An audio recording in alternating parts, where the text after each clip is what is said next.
ओम साईराम मित्रांनो, आपण शिर्डीला जातो, दर्शन घेतो. पण तुम्हाला माहीत आहे का की साईबाबांच्या समाधी मंदिराच्या त्या पायऱ्या आपल्याला काय सांगतात? आजच्या व्हिडिओमध्ये आपण पाहणार आहोत की बाबांच्या त्या पायरीवर डोकं टेकवण्यामागे काय रहस्य आहे.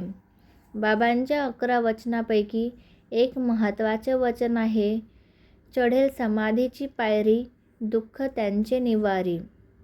याचा अर्थ असा की जो कोणी खऱ्या श्रद्धेने बाबांच्या समाधीची पायरी चढेल, त्यांच्या आयुष्यातील सर्व संकटे, आजारपण आणि दुःख बाबा स्वतः दूर करतील. पायरी म्हणजे शरण जाणे. पायरीवर डोकं टेकवणे म्हणजे आपला अहंकार त्यांच्या चरणी सोडून देणे. जेव्हा भक्त त्या पायरीला स्पर्श करतो, तेव्हा त्याला एक वेगळी शांतता मिळते.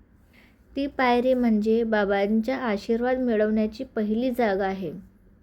तिथे हजारो भक्त रोज येतात. प्रत्येकाची एक वेगळी इच्छा असते, पण ती पायरी सर्वांना समान प्रेमाने स्वीकारते. जर तुम्हाला शिर्डीला जाणे शक्य नसेल, तर आपल्या घरातील साईबाबांच्या फोटोसमोर नतमस्तक व्हा. कारण जिथे श्रद्धा आहे, तिथे बाबांच्या चरणाची पायरी पण आहे. तुम्हाला हा व्हिडिओ कसा वाटला?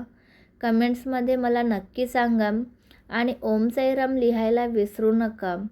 आणि अशाच माहितीसाठी आपल्या चॅनलला सबस्क्राईब करायला विसरू नका. भेटूया पुढल्या व्हिडिओमध्ये.